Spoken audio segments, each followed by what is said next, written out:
Hello guys, स्वागत है आप सभी का ऑनलाइन स्टडी एकेडमी में। दोस्तों, रोजगार और निर्माण का नया अंक प्रकाशित हो चुका है जो कि 24 अक्टूबर से 30 अक्टूबर 2022 तक का है। और इस वीडियो में हम इसी अंक का विश्लेषण करेंगे, देखेंगे क्या कुछ इंपॉर्टेंट राइज अपते। इसके अलावा काफ़ी सारे इंपॉर्टेंट एमसीक्यू भी है तो भी कवर करेंगे। तो मेक श्योर वीडियो में लास्ट तक बने रहिएगा। आइए शुरू करते हैं।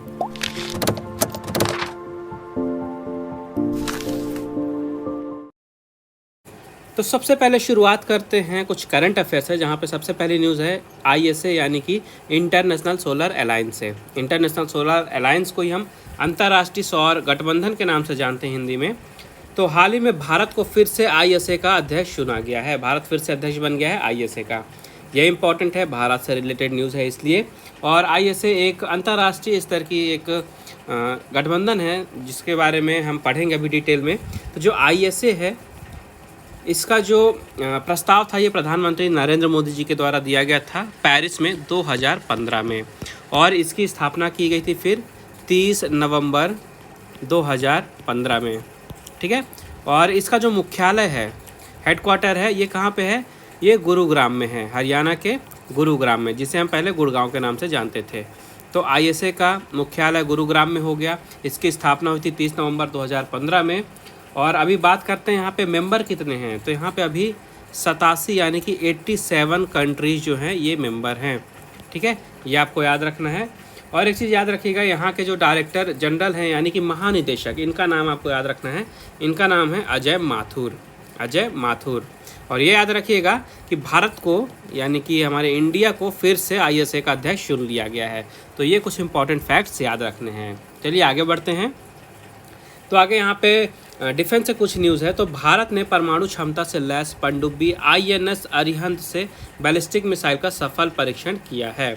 तो ये जो न्यूज़ है ये बताया गया है रक्षा मंत्रालय की तरफ से कि अभी हाल ही में बंगाल की खाड़ी में आईएनएस अरिहंत से सबमरीन लॉन्च बैलिस्टिक मिसाइल का सफल परीक्षण किया गया। तो क्या क्या याद रखना है? सबसे पहले सफल परीक्षण कहाँ किया गया? बंगाल की खाड़ी। दूसरी चीज़ ये कि कौन से व्हीकल से किया गया है? तो पनडुब्बी है आईएनएस अरिहंत, यहाँ से किया गया सफल परीक्षण। तो ये पॉइंट्स आपको याद रखने हैं।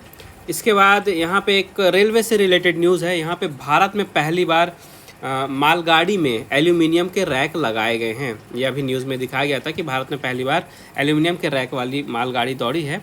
तो रेल मंत्री जो हमारे हैं अश्विनी वैष्णव जी, इन्होंने स्वदेशी एल्यूमिनियम रैक वाली मालगाड़ी को भुवनेश्वर में हरी झंडी दिखाकर रवाना किया है। तो अब आपको ये याद रखना है कि इम्पॉर्टेंट है सबसे पहले तो, क्योंकि पहली बार ये भारत में हुआ कि एल्यूमिनियम की रैक लगाई गई एक मालगाड़ी को चलाया गया है। दूसरी चीज़ ये, रेल मंत्री जी का नाम याद रखिएगा अश्विनी वैष्णव। और इस गाड़ी को हरी झंडी कहाँ दिखाई गई है? तो इसको हरी झंडी दिखाई गई है भुवनेश्वर में। तो ये आपको याद रखना है, ये कुछ पॉइंट्स यहाँ से याद रखने हैं। ठीक है। इसके बाद न्यूज़ आती है हमारे केंद्रीय वाणिज्य और उद्योग मंत्री जी की तरफ से, जो कि हैं श्री पीयूष गोयल जी।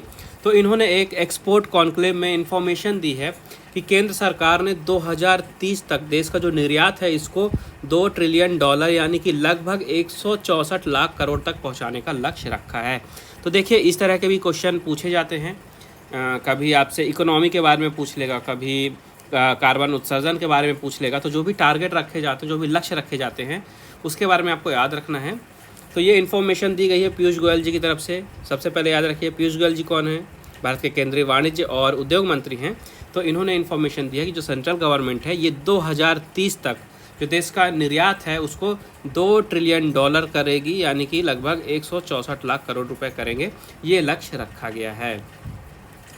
इसके बाद यहाँ पे भारतीय सेना चीन से लगी वास्तविक नियंत्रण रेखा यानी कि जिसे LAC कहा जाता है, तो यहाँ पे अपनी समग्र निगरानी तंत्र को मजबूत करने के लिए रिमोट संचालित 80 मिनी विमान प्रणाली और इसके साथ ही 1000 निगरानी कॉप्टर की खरीद करेगी। ये इन्फॉर्मेशन दी गई है अभी डिफेंस से। क्या है? 80 मिनी विमान प्रणाली और 1000 निगरानी कॉप्टर की खरीदारी करेगी भारतीय सेना LAC पे अपना नियंत्रण और निगरानी बढ़ाने के लिए।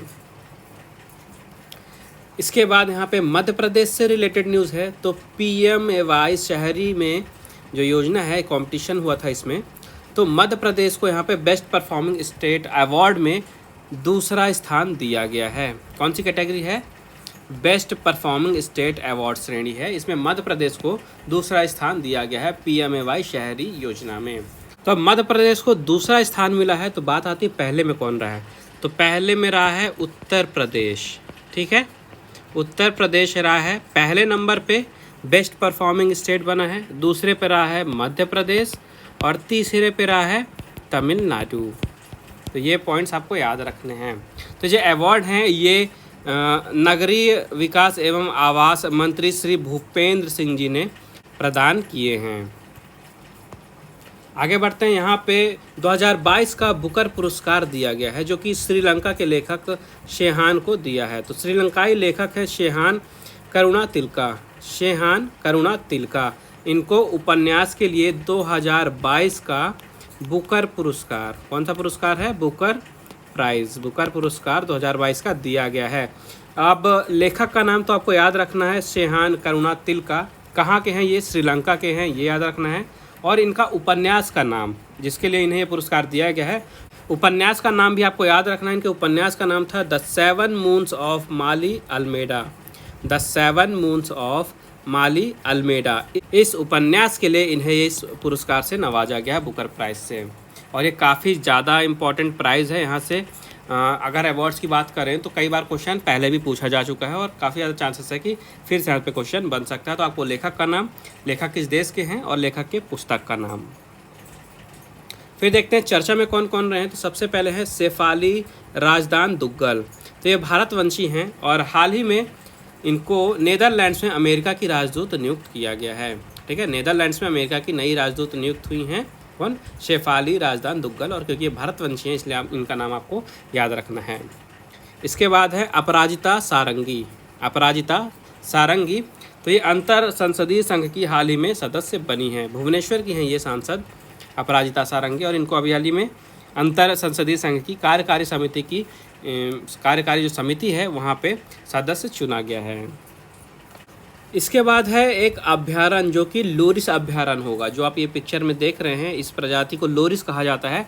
तो इसी के लिए अभी हाल ही में तमिलनाडु में एक अभ्यारण्य बनाया गया है, शुरुआत की गई है। और ये देश में पहला अभ्यारण्य है, लोरिस अभ्यारण्य, ठीक है। इस कारण से इंपॉर्टेंट है, याद रखेगा।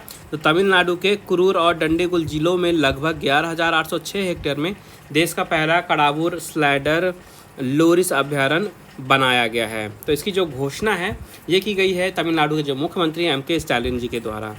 तो लोरिस की जो कई प्रजातियां हैं भारत और श्रीलंका में पाई जाती हैं और इसी के लिए ये नया अभ्यारण्य बनाया गया है और ये देश का पहला, इसलिए काफ़ी ज़्यादा इंपॉर्टेंट है, याद रखिएगा।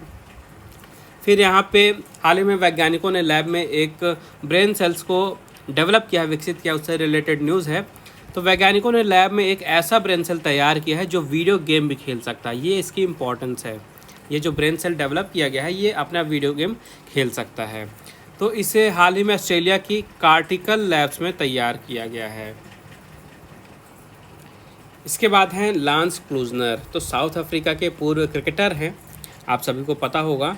तो ये हाल ही में एक्चुअली में क्या था, ये जिम्बाब्वे के बैटिंग कोच थे। तो हाल ही में इन्होंने जिम्बाब्वे के जो बैटिंग कोच है उसका पद छोड़ दिया है। तो ये आपको याद रखना है कि जिम्बाब्वे के बैटिंग कोच थे लांस क्लूजनर, दक्षिण अफ्रीकी ऑलराउंडर है, क्रिकेट खेलते थे। हाल ही में इन्होंने अपने पद से इस्तीफा दिया है। फिर यहाँ पे अमेज़न के जंगलों से न्यूज़ है। तो हाल ही में वैज्ञानिकों ने अमेज़न के जो जंगल है उसमें दुनिया का सबसे लंबा पेड़ खोजा है। ये जो पेड़ है इसकी लंबाई 290 फीट बताई जा रही है, ठीक है। 290 फीट की लंबाई इस पेड़ की बताई जा रही है। और ये जो पेड़ है ये बताया जा रहा है कि ये लगभग 400 से 600 साल पुराना हो सकता है। और ये दुनिया का सबसे बड़ा पेड़ अभी हाल ही में खोजा गया है। कहाँ पे, अमेज़न के जंगलों में। फिर यहाँ पे हैं ग्रेग हैंड्स। तो ये ब्रिटेन के नए वाणिज्य मंत्री बने हैं। तो अभी पिछले ही वीडियो मैंने आपको बताया था ब्रिटेन की नई प्रधानमंत्री बनी हैं लिज ट्रस, लिज ट्रस, इनका नाम भी आपको याद रखना है। तो इन्होंने हाल ही में ग्रेग हैंड्स को ब्रिटेन का नया वाणिज्य मंत्री नियुक्त किया है। फिर है सुब्रा द्रविड़। तो एकल विद्यालय ने इनको हाल ही में अपना नया अध्यक्ष बनाया है। तो भारत के ग्रामीण और आदिवासी इलाकों में अग्रणी शिक्षा प्रणाली के लिए चर्चित एकल विद्यालय है, ठीक है। तो इसी एकल विद्यालय ने क्वालकॉम कंपनी जो है, जो कि प्रोसेसर वगैरह बनाती है, तो क्वालकॉम कंपनी के डायरेक्टर हैं सुब्रा द्रविड़। इनको अपनी अमेरिकी शाखा का प्रमुख बनाया है। तो इनका नाम आपको याद रखना है। फिर है निकारागुआ की न्यूज़। तो यहाँ पे एक उष्णकटिबंधीय तूफान आया था जिसने काफ़ी ज़्यादा तबाही मचाई वहाँ पे। तूफान का नाम आपको याद रखना है। रिसेंट में भी आपको इस टाइप के क्वेश्चन मैंने कराए हैं। तो देखिए इस टाइप से जो भी न्यूज़ आती है तूफ़ान से रिलेटेड, तो सबसे ज़्यादा इम्पोर्टेंट होता है तूफ़ान का नाम। इस तूफ़ान का नाम था जूलिया। इस तूफ़ान का नाम था जूलिया। तूफ़ान का नाम आपने याद रखना है। और तूफ़ान आया कहाँ पे था ये आपको याद रखना है। तो तूफ़ान आया था निकारागुआ में। दो चीज़ें आपको याद रखनी हैं। फिर यहाँ पे स्विट्ज़रलैंड की न्यूज़ है। तो आपने देखा होगा कई सारे देशों में जो हिजाब है इसको लेके काफ़ी ज़्यादा विवाद हो रहा है। कहीं पे बोला जा रहा है कि हिजाब रखिए, कहीं पे बोला जा रहा है हिजाब हटाइए। तो हाल ही में स्विट्ज़रलैंड में एक ऐसा रूल लाया गया है जहाँ पे अगर पब्लिक प्लेस में महिलाएं हिजाब पहन के निकलती, हिजाब को ढक के चलती, चेहरा ढक के चलती हैं, तो वहाँ पे 1000 फ्रैंक यानी लगभग 82,000 रुपये का जुर्माना लगाया जाएगा। ऐसा रूल लाया जा रहा है स्विट्ज़रलैंड में। तो यहाँ से आपको कंट्री का नाम याद रखना। कई बार पूछ सकता है कि इस टाइप का ये जो रूल है ये किस कंट्री में आया अभी, तो स्विट्ज़रलैंड आपको याद रखना है। फिर देखते हैं यहाँ पे स्मृति शेष से रिलेटेड। तो सबसे पहले यहाँ पे कॉमेडियन थी जूडी टेनुटा। हाल ही में इनका निधन हो गया है। स्टैंड अप कॉमेडियन थी ये जूडी टेनुटा। हाल ही में लॉस एंजलिस में 72 वर्ष की आयु में इनका निधन हो गया है। फिर यहाँ पे WWE आप सभी को पता होगा, वर्ल्ड रेसलिंग इंटरटेनमेंट, जो कि आप टीवी पे देखते हैं, रेसलिंग का शो आता है। इसमें पूर्व रेसलर हैं सारा ली। हाल ही में इनका भी निधन हो गया है। ठीक है, तो 2015 में इन्होंने टफ इनफ की एक प्रतियोगिता जीती थी और इसी के बाद से इनका नाम काफ़ी फेमस हुआ था। सारा ली इनका नाम था। हाल ही में 30 वर्ष की आयु में इनका निधन हो गया है। इसके बाद है ऑस्कर के लिए एक फ़िल्म भेजी गई थी जिसका नाम है छेल्लो शो। छेल्लो शो। तो इसमें जो बाल कलाकार थे राहुल, 2023 के लिए ऑस्कर के लिए जो फिल्म भेजी गई है छेल्लो शो, एक तो मूवी का नाम याद रखिए। फिर इसमें जो बाल कलाकार थे राहुल, इनका हाल ही में निधन हो गया है। ठीक है, तो इनका नाम भी आपको यहाँ से याद रखना है। आगे बढ़ते हैं महत्वपूर्ण दिवस की तरफ। तो यहाँ पे देखिए 17 अक्टूबर को हर साल मनाया जाता है अंतर्राष्ट्रीय गरीबी उन्मूलन दिवस, जिसे इंग्लिश में कहा जाता है international day for the eradication of poverty. कब मनाया जाता है ये? 17 अक्टूबर को। तो यहाँ से आपको डेट याद रखनी है। इसका हिंदी और इंग्लिश दोनों में नाम याद रखिएगा। ठीक है, आपका हिंदी में हो जाएगा अंतर्राष्ट्रीय गरीबी उन्मूलन दिवस और इंग्लिश में हो जाएगा international day for the eradication of poverty. ये चीज़ें याद हो गई। फिर देखिए 2022 की जो थीम यानी कि विषय रखा गया है, कई बार एग्जाम में सीधे विषय पूछ लेता है, तो इस साल का थीम रखा गया है व्यवहारिक रूप से सभी के लिए गरिमामय जीवन। ये इस वर्ष का विषय रखा गया है। तो इस दिन की शुरुआत कैसे हुई थी आइए देखते हैं। तो एक्चुअली में 17 अक्टूबर 1987 में पेरिस में ट्रोकाडेरो में काफ़ी लोग एकत्रित हुए थे और ये माना जा रहा था कि जो गरीबी है वो मानवाधिकारों का उल्लंघन है और ये सुनिश्चित करने की ज़रूरत है कि जो सभी लोगों के अधिकार हैं उनका सम्मान हो। तो इसी कारण से हर साल 17 अक्टूबर को अपने संकल्प को दोहराने के लिए लोग इकट्ठा होते हैं और गरीबों के प्रति एकजुटता प्रदर्शित करते हैं। इसके बाद जो संयुक्त राष्ट्र महासभा है यानी कि यूनाइटेड नेशन जनरल असेंबली, इन्होंने 22 दिसंबर 1992 में अंतर्राष्ट्रीय गरीबी उन्मूलन दिवस बनाने का प्रस्ताव पारित कर दिया था। अब यहाँ पे संयुक्त राष्ट्र महासभा का नाम आ रहा है यानी कि जनरल असेंबली का नाम आ रहा है। तो देखिए इसके बारे में थोड़ा सा डिस्कस कर लेते हैं। तो सबसे पहले इसका मुख्यालय कहाँ पे है? इसका मुख्यालय है न्यूयॉर्क में। ठीक है, न्यूयॉर्क कहाँ है? यूएसए में, अमेरिका में। फिर इसकी स्थापना कब हुई थी यूएनजीए की? तो इसकी स्थापना हुई थी 1945 में, 1945 में। और अभी यहाँ पे प्रेसिडेंट कौन है? तो ये हैं कसाबा, याद रखिएगा, साबा कुरैशी, ये अभी यहाँ पे प्रेसिडेंट हैं। तो ये कुछ स्टैटिक पॉइंट है जो कि यूएनजीए से रिलेटेड इम्पॉर्टेंट है, ये आपको याद रखने हैं। अब मूव करते हैं कुछ महत्वपूर्ण एमसीक्यू की तरफ। तो सबसे पहले यहाँ पे सामान्य ज्ञान खेल से रिलेटेड क्वेश्चन है। ठीक है, सामान्य ज्ञान खेल के क्वेश्चन हम सबसे पहले कवर करेंगे। तो हमारा पहला क्वेश्चन है, देखिए, ओलंपिक खेलों में बास्केटबॉल को पहली बार कब शामिल किया गया था? तो सबसे पहली बार शामिल किया गया था वर्ष 1936 में। फिर आईसीसी T20 वर्ल्ड कप में सबसे ज़्यादा रन बनाने का रिकॉर्ड किस खिलाड़ी के नाम में है? तो यह रिकॉर्ड है महिला जयवर्धने के नाम पे। फिर है ओलंपिक खेलों में पदक जीतने वाली पहली भारतीय महिला कौन है। इंपॉर्टेंट क्वेश्चन है, कई बार पहले ही पूछा जा चुका है। इसका राइट आंसर है कर्णम माल्लेश्वरी।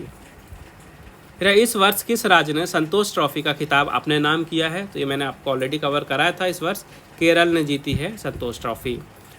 फिर है ओलंपिक 2016 में किस देश ने फुटबॉल में पुरुष वर्ग का स्वर्ण पदक जीता था। तो इसका सही जवाब है ब्राज़ील। फिर है वर्ष 2030 में किस शहर में एशियाई खेल आयोजित किए जाएंगे। इसका राइट आंसर है दोहा।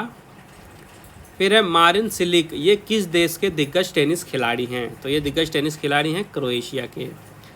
फिर है इनमें से किस निशानेबाज ने ओलंपिक खेलों में भारत के लिए पदक जीता है। तो इसका राइट आंसर हो जाएगा विजय कुमार। आगे बढ़ते हैं। नेक्स्ट क्वेश्चन है, इनमें से किस बल्लेबाज ने T20 अंतर्राष्ट्रीय क्रिकेट में पहला शतक बनाया था। तो इसका राइट आंसर है क्रिस गेल। फिर इस वर्ष मैड्रिड ओपन में पुरुष एकल वर्ग के चैंपियन कौन बने हैं। तो इस वर्ष चैंपियन बने हैं कार्लोस अल्काराज। फिर है फुटबॉल की सबसे बड़ी संस्था फीफा, इसका मुख्यालय किस शहर में है। तो इसका मुख्यालय है ज्यूरिख। ज्यूरिख कहाँ है, ये है स्विट्जरलैंड में। फिर है इस वर्ष प्राग ओपन में महिला एकल वर्ग की चैंपियन कौन बनी है। तो इस वर्ष चैंपियन बनी है मैरी वुचकोवा। फिर वर्ष 2022 में किस क्लब ने इंडियन सुपर लीग का खिताब जीता है। तो इसका राइट आंसर हो जाएगा हैदराबाद FC। फिर है वर्ल्ड एथलेटिक्स चैंपियनशिप 2022 में कौन सा देश पदक तालिका में शीर्ष पर रहा है। तो सबसे ऊपर रहा है अमेरिका। फिर वर्ष 2017 में किस देश ने डेविस कप का खिताब अपने नाम किया था। तो इसका सही जवाब है फ्रांस। फिर कॉमनवेल्थ गेम्स 2022 में बैडमिंटन में महिला एकल वर्ग की चैंपियन कौन बनी है। तो इसका सही जवाब है PV सिंधु। फिर निखत जरीन, ये किस खेल में भारत का प्रतिनिधित्व करती हैं।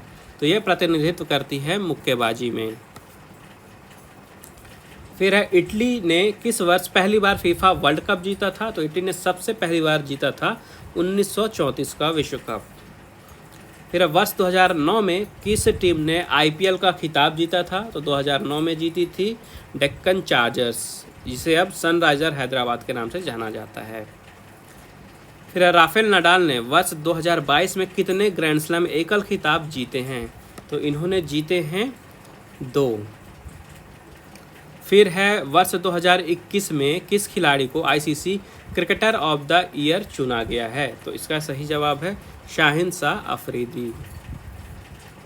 फिर भारत की किस महिला खिलाड़ी ने हाल ही में क्रिकेट से संन्यास लिया है। तो ऑलरेडी मैंने आपको बताया था, हाल ही में झूलन गोस्वामी ने क्रिकेट से संन्यास लिया है। फिर कॉमनवेल्थ गेम्स 2022 में इनमें से कौन सा खेल शामिल नहीं था। ध्यान से सुनिएगा, कौन सा खेल शामिल नहीं था। तो इस वर्ष यानी 2022 के कॉमनवेल्थ गेम्स में निशानेबाजी शामिल नहीं था। फिर नोवाक जोकोविच ने कितनी बार विंबलडन एकल खिताब जीता है। तो इन्होंने जीता है 7 बार। कौन सा है, विंबलडन एकल खिताब। फिर क्यू शब्द किस खेल का एक टर्म, मतलब कि एक शब्द है क्यू, आपको बताना है कि किस खेल में इसका उपयोग किया जाता है। तो इसका उपयोग किया जाता है बिलियर्ड्स में। आगे बढ़ते हैं, यहाँ पे सामान्य ज्ञान से रिलेटेड कुछ क्वेश्चन है, इन्हें देखते हैं। तो सबसे पहले है इरिट्रिया किस महाद्वीप में स्थित है और यह कब संयुक्त राष्ट्र का सदस्य बना था। तो देखिए इरिट्रिया जो है ये अफ्रीका महाद्वीप में स्थित है और ये संयुक्त राष्ट्र का मेंबर बना था, यानी सदस्य बना था 1993 में। फिर निम्न में से कौन सी नदी विंध्य और सतपुड़ा पर्वतमाला के बीच में बहती है। तो नर्मदा नदी बहती है विंध्य और सतपुड़ा पर्वतमाला के बीच में। फिर केंद्रीय चावल अनुसंधान केंद्र यह कहाँ है। तो यह है कटक में। फिर पश्चिमी घाट की ब्रह्मगिरी श्रेणी से किस नदी का उद्गम होता है।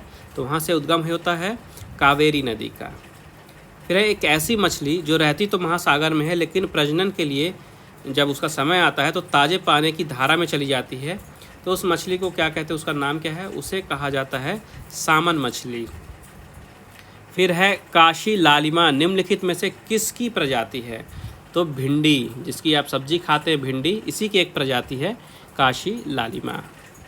फिर विंध्याचल पर्वत श्रेणी के उपविभागों में निम्नलिखित में से क्या शामिल है। तो यहाँ पे देखिए भांडेर, कैमूर और पारसनाथ। ऑप्शन नंबर 1, 2 और 3 ये तीनों शामिल है उपविभागों में। किसके? विंध्याचल पर्वत श्रेणी के उपविभागों में।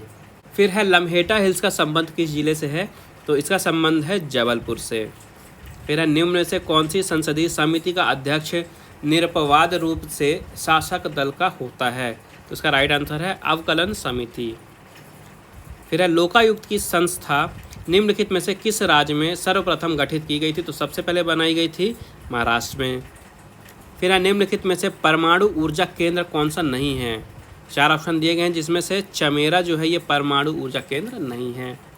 फिर है शास्त्रीय नृत्यों में मुख्य स्रोत नाट्य शास्त्र के रचयिता निम्नलिखित में से कौन है?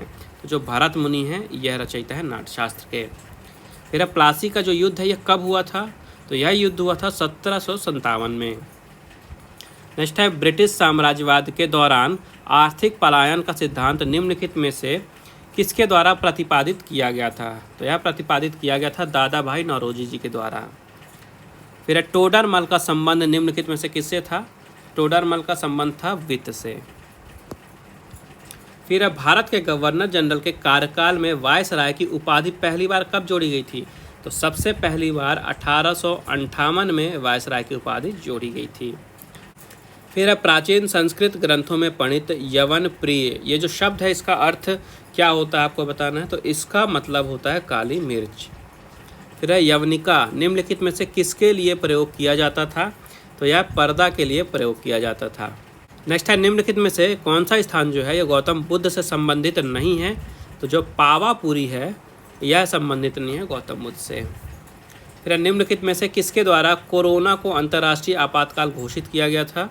तो यह WHO यानी कि विश्व स्वास्थ्य संगठन के द्वारा घोषित किया गया था, जिसे हम वर्ल्ड हेल्थ ऑर्गेनाइजेशन के नाम से जानते हैं इंग्लिश में। फिर अंतर्राष्ट्रीय जैव विविधता दिवस कब मनाया जाता है? तो ये हर साल 22 मई को मनाया जाता है अंतर्राष्ट्रीय जैव विविधता दिवस। फिर एंथनी एल्बनीज ये किस देश के प्रधानमंत्री हैं? तो यह ऑस्ट्रेलिया के प्रधानमंत्री हैं। फिर निम्नलिखित में से विश्व उच्च रक्तचाप दिवस जो है ये कब मनाया जाता है? तो हर साल 17 मई को मनाया जाता है विश्व उच्च रक्तचाप दिवस। फिर निम्नलिखित में से कौन सी अंतर्राष्ट्रीय टेनिस प्रतियोगिता घास के मैदान पर खेली जाती है? तो जो विंबलडन है ये घास के मैदान में खेला जाता है। फिर बारावती स्टेडियम कहाँ है? तो बारावती स्टेडियम है कटक में। फिर मालती माधव निम्न में से किसकी रचना है? तो यह रचना है भभूति जी की। नेक्स्ट है उच्च न्यायालय को निम्नलिखित में से किसका अधीक्षण करने का अधिकार है? तो अधीनस्थ न्यायालय का अधीक्षण करने का अधिकार है उच्च न्यायालय को। फिर आज़ाद हिंद फौज की स्थापना निम्नलिखित में से कहाँ की गई थी? तो आज़ाद हिंद फौज की स्थापना की गई थी सिंगापुर में। फिर शाहजहानाबाद कहाँ स्थित है? तो यह स्थित है दिल्ली में। नेक्स्ट है उत्तर भारत में उप हिमालय क्षेत्र के सहारे फैले समतल मैदान को क्या कहा जाता है? तो उस मैदान को कहा जाता है भावर। फिर ज्वार भाटा से संबंधित प्रगामी तरंग सिद्धांत का प्रतिपादन निम्नलिखित में से किसके द्वारा किया गया था? तो यह किया गया था विलियम वेवल के द्वारा। फिर निम्नलिखित में से कौन सा मशीन इंडिपेंडेंट प्रोग्राम है? तो जो हाई लेवल लैंग्वेज है ये मशीन इंडिपेंडेंट प्रोग्राम है, हाई लेवल लैंग्वेज। फिर वायु में अपेक्षित आर्द्रता किसके द्वारा मापी जाती है? तो यह नापी जाती है हाइग्रोमीटर के द्वारा। फिर निम्नलिखित में से किस प्राकृतिक प्रदेश को विकास का प्रदेश कहा जाता है? तो मानसूनी प्रदेश को कहा जाता है विकास का प्रदेश। फिर है अंकलेश्वर निम्नलिखित में से किसके उत्पादन के लिए जाना जाता है? तो पेट्रोलियम के उत्पादन के लिए जाना जाता है अंकलेश्वर। फिर है जवाहर सुरंग, यह किस राज्य में आपको ये बताना है? तो जवाहर सुरंग है जम्मू और कश्मीर में। फिर है केंद्र और राज्य के धन के बंटवारे के संबंध में कौन राय देता है? तो जो वित्त आयोग है ये अपना जो राय है वो देते हैं। ठीक है, केंद्र और राज्य के बीच में जो धन का बंटवारा होता है वहाँ पे वित्त आयोग अपना राय देता है। फिर जिला कलेक्टर किस अधिकारी के अधीनस्थ कार्य करते हैं? तो जिला कलेक्टर यहाँ पे संभायुक्त के अंडर में यानी कि उनके अधीनस्थ कार्य करते हैं। फिर है बेसबॉल में प्रत्येक पक्ष में खिलाड़ियों की संख्या कितनी होती है? तो हर साइड 9 खिलाड़ी होते हैं बेसबॉल में। फिर है पाचन क्रिया में प्रोटीन निम्नलिखित में से किस पदार्थ में बदल जाते हैं? तो पाचन क्रिया में जो प्रोटीन है ये अमीनो एसिड में बदलते हैं, अमीनो अम्ल। फिर है निम्नलिखित में से वसा में कौन विलय नहीं होता है? तो विटामिन बी जो है ये वसा में विलय नहीं होता है। नेक्स्ट है निम्नलिखित में से कौन सा सागर बिना तट का है? तो जो सारगेसो सागर है यह सागर बिना तट का है। फिर है नर्मदा और ताप्ती निम्नलिखित में से किस प्रकार के डेल्टा का निर्माण करती हैं? तो ज्वार नद मुखी डेल्टा, ज्वार नद मुखी डेल्टा इसका निर्माण करती हैं नर्मदा और ताप्ती। इसके बाद है समान अध्ययन के क्वेश्चन, तो इन्हें देखते हैं। जहाँ पे पहला क्वेश्चन है भारत में सर्वाधिक जैव विविधता जो है ये कौन से क्षेत्र में विद्यमान है? तो सबसे ज़्यादा पश्चिमी घाट में यह विद्यमान है जैव विविधता। फिर है निम्न में से किस राष्ट्रीय उद्यान को बेलावदर राष्ट्रीय उद्यान के नाम से जाना जाता है? तो जो ब्लैकबक राष्ट्रीय उद्यान है इसे बेलावदर के नाम से जाना जाता है। फिर है जो तकावी ऋण है यह किससे संबंधित है? तो खेती के लिए जो ऋण था यह संबंधित था तकावी ऋण से। फिर है भारत के बिस्मार्क के नाम से किसे जाना जाता है? तो यहाँ पे देखिए जो सरदार वल्लभ भाई पटेल जी हैं इन्हें भारत के बिस्मार्क के नाम से जाना जाता है। फिर है बारदौली सत्याग्रह जो है इसका आरंभ किस वर्ष हुआ था? तो इसकी शुरुआत हुई थी 1928 में। फिर है संवाद कौमुदी ये एक पत्रिका है, तो इसके संपादक कौन है ये बताना। तो इसके संपादक हैं राजा राम मोहन राय जी। फिर है तालीकोटा का युद्ध किस वर्ष हुआ था? तो यह युद्ध हुआ था 1565 में। फिर है फ्रेजर आयोग, इसका संबंध किससे है? तो इसका संबंध है जो पुलिस की कार्य पद्धति है इससे। फिर है राजस्व बंदोबस्त की जब्त प्रणाली, यह किसके शासन काल में शुरू की गई थी? तो यह अकबर के द्वारा शुरू की गई थी, अकबर के शासन काल में शुरू की गई थी टोडरमल के द्वारा। फिर है प्राचीन गणित की किताब गणिता सारा संग्रह यानी गणित सार संग्रह जिसे कहा जाता है, यह किसके द्वारा लिखी गई थी? तो यह लिखी गई थी महावीराचार्य जी के द्वारा। फिर है the land of golden fleece, किस महाद्वीप को इस नाम से जाना जाता है? तो ऑस्ट्रेलिया को इस नाम से जाना जाता है। कौन सा नाम है? The land of golden fleece. फिर है तेल नदी के नाम से किस नदी को जाना जाता है? तो देखिए जो नाइजर नदी है इसे तेल नदी के नाम से जाना जाता है। फिर है संयुक्त राज्य अमेरिका की होमस्टेक खान, यह किस खनिज के हेतु प्रसिद्ध है? तो यह सोना के लिए प्रसिद्ध है।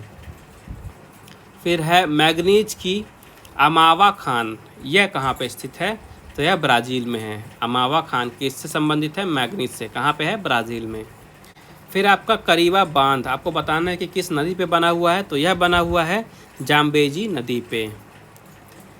फिर निम्नलिखित में से किस राज्य को संयुक्त रूप से कासेशस राज्य कहा जाता है? तो देखिए जो जॉर्जिया है, आर्मेनिया है और अजरबैजान है। जॉर्जिया, आर्मेनिया और अजरबैजान इन राज्यों को संयुक्त रूप से काकेशस राज्य कहा जाता है। फिर है वुड बफेलो नेशनल पार्क, यह कहाँ पे है? तो यह है कनाडा में। फिर है पूर्ण मेघाच्छादन के समय सूर्य के प्रकाश में कमी जो होती है किस कारण से होती है? तो यह परावर्तन के कारण जो है तो सूर्य की जो प्रकाश होती है इसमें कमी हो जाती है। किस समय? पूर्ण मेघाच्छादन के द्वारा। फिर है हर्मिका, यह किस स्थापत्य से संबंधित है? तो यह संबंधित है स्तूप से। फिर है पीएम वाणी, ये जो योजना है किससे संबंधित है? तो यह फ्री वाईफाई से संबंधित है यानी फ्री इंटरनेट एक्सेस से। फिर मानव शरीर में इंसुलिन का स्त्रावरण किन कोशिकाओं द्वारा होता है? तो यह होता है सेल्स के द्वारा जिन्हें बीटा कोशिकाएं कहा जाता है। फिर रंगास्वामी कप जो है ये किस खेल विधा हेतु प्रदान किया जाता है? तो यह हॉकी के लिए दिया जाता है। रंगास्वामी कप हॉकी से रिलेटेड है। फिर कमल चावला का संबंध किस खेल से है? तो इनका संबंध है बिलियर्ड से। फिर हरियाणा हरिकेन के नाम से किस खिलाड़ी को जाना जाता है? तो कपिल देव को जाना जाता है हरियाणा हरिकेन के नाम से। फिर निम्न में से कौन सा मानव विकास सूचकांक का इंडिकेटर नहीं है? तो यहाँ पे देखिए दीर्घायु है, ज्ञान है, रहन सहन का स्तर है। जो बेरोजगारी है यह मानव विकास सूचकांक का इंडिकेटर नहीं है। फिर एनपीआर के विषय में कौन सा कथन असत्य है? तो यह एक बायोमेट्रिक डाटा नहीं है, ये जो कथन है ये गलत है। फिर है वैश्विक प्रतिस्पर्धा रिपोर्ट किसके द्वारा प्रकाशित की जाती है? तो यह प्रकाशित की जाती है विश्व आर्थिक मंच के द्वारा।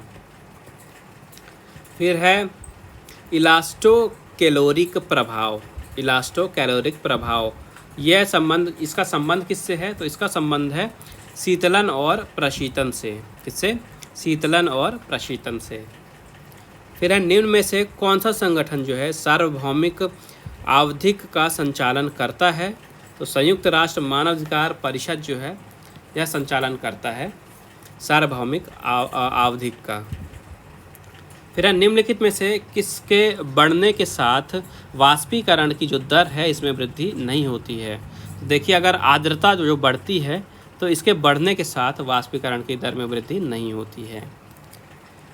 फिर निम्नलिखित में से कौन सा गुण धर्म जो है संरक्षण नियम का पालन नहीं करता है? तो जो जड़त्व है यह पालन नहीं करता है। फिर निम्नलिखित में से किस तत्व में कमरे के तापमान पर अद्वितीय चुंबकीय गुण पाया जाता है? तो ये है रुथेनियम। नेक्स्ट है निम्नलिखित में से किस जीव की कुछ प्रजातियां कवकों के कृषकों के रूप में जानी जाती हैं? तो ये हैं चींटी।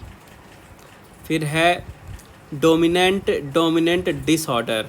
डोमिनेंट डिसऑर्डर यह किस रोग से संबंधित है? तो यह अल्जाइमर रोग से संबंधित है। फिर है लेप्टोस्पायरोसिस, यह एक रोग है और आपको बताना है कि जो रोग है ये फैलता किसके द्वारा है? तो यह रोग फैलता है जानवरों के द्वारा। फिर पीलिया रोग से रक्त में किसकी मात्रा में वृद्धि हो जाती है? तो बिलीरुबिन की वृद्धि हो जाती है रक्त में पीलिया रोग के कारण। फिर है एमनियोसेंटोसिस, इसका जो परीक्षण है ये किस लिए किया जाता है? तो इसका परीक्षण किया जाता है प्रसव संबंधित, ठीक है, प्रसव से संबंधित जो रीज़न है उनका पता लगाने के लिए इसका परीक्षण किया जाता है। फिर है यूस्टोकी नलिका, यह मानव शरीर के किस भाग में उपस्थित है? तो यह कान में उपस्थित होता है। फिर आमाशय से बाहर आने वाले अम्लीय अर्धपाचित खाद्य का उदासीनीकरण किसके द्वारा किया जाता है? तो यह किया जाता है पित्तरस के द्वारा। फिर आपको बताना है कि निम्न में से कौन सुमेलित नहीं है? तो यहाँ पे विटामिन डी और रेटिनॉल सुमेलित नहीं है। फिर है निम्नलिखित में से किसे वुड स्पिरिट कहा जाता है? तो मिथाइल अल्कोहल को कहा जाता है वुड स्पिरिट। फिर आपको बताना है कि निम्नलिखित में से कौन सा सही सुमेलित है? तो जो जिंक फॉस्फाइड है और चूहे का विष, ये सही सुमेलित है। फिर है आतिशबाजी में जो हरा रंग होता है ये किसके क्लोराइड लवण के कारण दिखाई देता है? तो ये बेरियम के क्लोराइड लवण के कारण दिखाई देता है हरा रंग। फिर है साइटोकाइनिन, ये जो एक हार्मोन है इसका मुख्य कार्य क्या होता है? तो इसका मुख्य कार्य होता है कोशिका विभाजन यानी कि साइटोकिनिन जीर्णता में वृद्धि करना। फिर है निम्नलिखित में से कौन सा पर्व गोंड जनजाति मनाती है? तो जो मड़ई पर्व है यह गोंड जनजाति मनाती है। फिर है निम्न में से कौन सी उपजाति भारिया की नहीं है? जो आगरिया उपजाति है यह भारिया की नहीं है। फिर भारतीय संविधान के अनुसार वित्तीय आपातकाल की घोषणा किस अनुच्छेद में लिखित है? तो यह लिखा गया अनुच्छेद 360 में। फिर वर्तमान में भारत में कितने मान्यता प्राप्त राष्ट्रीय राजनीतिक दल हैं? तो इस समय 8 राजनीतिक दल हैं जिन्हें मान्यता प्राप्त है। नेक्स्ट है भारतीय संविधान के भाग 17 में वर्णित क्या है? तो राजभाषा जो है यह वर्णित है भारतीय संविधान के भाग 17 में। फिर गणतंत्र भारत का प्रथम केंद्रीय बजट कब पेश किया गया था? तो गणतंत्र भारत का प्रथम केंद्रीय बजट जो है यह पेश किया गया था 1950 में। आगे देखते हैं खेल समाचार। तो यहाँ पे सबसे पहले महिलाओं के एशिया कप की बात करते हैं। तो देखिए, पुरुषों का जो एशिया कप था इसके बारे में मैंने आपको बता दिया था। पुरुषों में श्रीलंका की टीम ने हराया था किसे? पाकिस्तान की टीम को। और अभी हाल ही में महिलाओं का जो एशिया कप है ये भी समाप्त हुआ है। तो महिलाओं में भारत की टीम जीती है। भारत की टीम ने फाइनल में हराया है श्रीलंका की टीम को। तो भारत ने श्रीलंका को हरा कर यहाँ पे फिर से एशिया कप जीत लिया है। महिलाओं की बात हो रही है। अब देखिए कुछ इंपॉर्टेंट फैक्ट देख लेते हैं। तो सबसे पहली बात, जो एशिया कप हो रहा था महिलाओं का, ये कहाँ हो रहा था? तो यह हो रहा था बांग्लादेश में, ठीक है। टूर्नामेंट हो रहा था बांग्लादेश में, याद रखिएगा। इसके बाद भारत ने यहाँ पे ये 7वीं बार इस टूर्नामेंट को जीता। ये देखिए टूर्नामेंट जो है 8 बार हुआ है टोटल, ठीक है। 8 में से 7 बार भारत की टीम ने जीता है और 1 बार बांग्लादेश की टीम ने जीता है। तो बांग्लादेश की टीम ने कब जीता था? 2018 में। 2018 में बांग्लादेश ने जीता है। इसके अलावा भारत ने 2004, 2005, 6, 8, 12, 16 और अब 2022 में मिला के टोटल 7 बार इस टूर्नामेंट को जीत लिया है। ये तो हो गई एशिया कप की बात। अब देखिए कुछ यहाँ पे एक इम्पॉर्टेंट फैक्ट ये भी है कि जो भारत की कप्तान थी हरमनप्रीत कौर, ये T20 अंतर्राष्ट्रीय क्रिकेट में सबसे ज़्यादा मैच खेलने वाली महिला खिलाड़ी बन गई हैं। ये इम्पॉर्टेंट पॉइंट है यहाँ से, ठीक है। तो हरमनप्रीत कौर ने 137 मैच खेले हैं और न्यूजीलैंड की सूजी बेट्स जिन्होंने 136 मैच खेले थे, इनका रिकॉर्ड तोड़ा है और अब हरमनप्रीत कौर बन गई हैं T20 अंतर्राष्ट्रीय क्रिकेट में सबसे ज़्यादा मैच खेलने वाली महिला क्रिकेटर। इसके बाद आगे बढ़ते हैं। यहाँ पे जो फुटबॉल का सर्वश्रेष्ठ पुरस्कार माना जाता है बैलोन d'Or। तो इस साल का जो ये अवार्ड है ये फ्रांस के फुटबॉलर करीम बेंजेमा को दिया गया है। यानी कि करीम बेंजेमा जो हैं ये सर्वश्रेष्ठ पुरुष फुटबॉलर चुने गए हैं इस वर्ष। तो पहली बार इन्होंने इस फुटबॉल का जो ये अवार्ड है इसे जीता है। ये फ्रांस के लिए फ़ुटबॉल खेलते हैं, ये भी याद रखना है। और ये याद रखिएगा कि सबसे ज़्यादा बार बैलोन d'Or जो का अवार्ड है ये किसने जीता है? तो सबसे ज़्यादा बार इस अवार्ड को जीते हैं लियोनेल मेसी। इन्होंने 7 बार इस अवार्ड को जीता है और इस बार का अवार्ड दिया गया फ्रांस के करीम बेंजेमा को। तो ये याद आपको रखने कुछ इम्पोर्टेंट फैक्ट्स यहाँ से। इसके बाद कुछ और अपडेट्स हैं, इन पर नज़र डालते हैं। तो भारत के युवा ग्रैंड स्लैम मास्टर हैं डी गुकेश। इन्होंने एमचेस रैपिड ऑनलाइन शतरंज टूर्नामेंट में उलटफेर करते हुए विश्व चैंपियन खिलाड़ी थे मैग्नस कार्लसन, इनको हराया है, ठीक है। तो विश्व चैंपियन कार्लसन को हराया है डी गुकेश ने भी हाल ही में, इसलिए इनका नाम न्यूज़ में था। इसके बाद यहाँ पे कमलप्रीत कौर है, ठीक है। तो ये भारत की दिग्गज महिला चक्का फेंक खिलाड़ी थी कमलप्रीत कौर, और डोपिंग के कारण अभी हाल ही में इन पे 3 वर्षों का प्रतिबंध लगा दिया गया है, ठीक है। 3 वर्षों का प्रतिबंध लगाया गया है कमलप्रीत कौर से। तो इस टाइप के क्वेश्चन जब ये स्पोर्ट्स पर्सन न्यूज़ में रहते हैं तो ये ज़्यादातर यही पूछा जाता है कि किस खेल से संबंधित थे। याद रखिएगा कि ये चक्का फेंक से संबंधित थी। फिर यहाँ पे महिला विश्व कप की बात करते हैं। फीफा अंडर 17 महिला विश्व कप चल रहा है और इसकी मेज़बानी मिली थी भारत को। भारत में इस साल का टूर्नामेंट हो रहा है और इस टूर्नामेंट में भारत की जो टीम है ये बाहर हो गई है, ये न्यूज़ है। तो यहाँ से आपको याद रखना है, सबसे पहले तो क्वेश्चन पूछेगा विनर या जो भी रनर अप रहेंगे इनका नाम तो बाद में डिस्कस किया जाएगा, जब टूर्नामेंट पूरा हो जाएगा वो मैं अपडेट कर दूंगा। फिलहाल अभी की जो न्यूज़ है उसमें आपको याद रखना है कि मेज़बानी भारत को मिली थी। इस साल का टूर्नामेंट जो कि फीफा अंडर 17 महिला विश्व कप था यह भारत में हुआ था और भारत की टीम अभी हाल ही में इससे बाहर हो गई है। इसके बाद आगे बढ़ते हैं। यहाँ पे महिला T20 टूर्नामेंट हुआ था जिसे मध्य प्रदेश ने जीता है। तो भारतीय मतलब BCCI के द्वारा ये टूर्नामेंट कराया गया था, पहली बार आयोजित किया गया था अंडर 19 महिला T20 टूर्नामेंट, अंडर 19 महिला T20 टूर्नामेंट। तो इस टूर्नामेंट के फाइनल में मध्य प्रदेश की टीम ने कर्नाटक को हराया है और जीता है ये सबसे पहला अंडर 19 महिला T20 टूर्नामेंट, मध्य प्रदेश की टीम। तो यहाँ से ये आपको याद रखना है। फिर यहाँ पे BCCI की बात करते हैं, ठीक है। तो BCCI के नए अध्यक्ष बन गए हैं कौन? रोजर बिन्नी। रोजर बिन्नी जो हैं ये नए अध्यक्ष बन गए हैं BCCI के। अब देखिए जो BCCI है, सबसे पहले इसका पूरा नाम जान लीजिए। BCCI का फुल फॉर्म होता है board of control for cricket in India. Board of control for cricket in India. अब आपने नाम सुन लिया तो आपको इसका फंक्शन समझ में आ गया होगा। भारत में जो क्रिकेट है तो क्रिकेट के लिए ये गवर्निंग बॉडी है, ठीक है। तो BCCI के नए अध्यक्ष बन गए रोजर बिन्नी। अब बात आती है कि इन्होंने जगह किसकी ली, इसके पहले कौन थे? तो इसके पहले अध्यक्ष थे सौरभ गांगुली, ठीक है। सौरभ गांगुली इसके पहले अध्यक्ष थे और अब नए अध्यक्ष बन गए हैं रोजर बिन्नी और ये 36वें अध्यक्ष बने हैं, ये भी याद रखिएगा। 35वें अध्यक्ष थे सौरभ गांगुली, 36वें अध्यक्ष बने हैं रोजर बिन्नी। इसके अलावा ये भी याद रखिएगा कि जो जय शाह हैं इनको लगातार दूसरे कार्यकाल के लिए सचिव चुना गया है BCCI का, और जो राजेश शुक्ला हैं ये उपाध्यक्ष बने हैं BCCI के। अब BCCI का फुल फॉर्म तो मैंने आपको बता दिया, अध्यक्ष का नाम आपने जान लिया। अभी बात करते हैं कि इसकी स्थापना कब हुई थी। तो इसकी स्थापना हुई थी कब? 1928 में। और इसका मुख्यालय कहाँ है? इसका मुख्यालय है वानखेड़े स्टेडियम मुंबई में, ठीक है, वानखेड़े स्टेडियम मुंबई में इसका मुख्यालय है बीसीसीआई का। तो ये आपको कुछ इम्पोर्टेंट फैक्ट्स यहाँ से याद रखने हैं। तो आज के अंक में बस इतना ही। आई होप आपको वीडियो पसंद आई होगी। अगर आपको वीडियो यूज़फुल लगे तो प्लीज़ वीडियो को लाइक ज़रूर करिएगा, ज़्यादा से ज़्यादा शेयर कीजिए अपने दोस्तों के साथ, और आपने अगर अभी तक चैनल को सब्सक्राइब नहीं किया है तो सब्सक्राइब करके बेल आइकन दबा दीजिए, ताकि जैसा अगला अंक प्रकाशित हो और उसकी वीडियो है तो सबसे पहले आपको नोटिफिकेशन मिल जाए। इसके अलावा आप ऑनलाइन स्टडी एकेडमी को टेलीग्राम पर भी ज्वाइन कर सकते हैं, जिसकी लिंक आपको इस वीडियो के डिस्क्रिप्शन में मिल जाएगी। वहाँ पे आपको इस मैगज़ीन के अलावा जो भी दूसरे इंपॉर्टेंट मैगज़ीन है, न्यूज़पेपर है, सबका PDF मिल जाएगा। डेली करंट अफेयर है, GK है, वोकैब है, जॉब्स की नोटिफिकेशन है। तो आपकी तैयारियों से रिलेटेड जो भी इंपॉर्टेंट चीज़ें हैं सब कुछ एक ही प्लेस में अवेलेबल है, तो आप वहाँ ज्वाइन कर सकते हैं। बाकी मिलते हैं अगले अंक प्रकाशन के बाद नेक्स्ट वीडियो में। तब तक के लिए take care and thank you guys.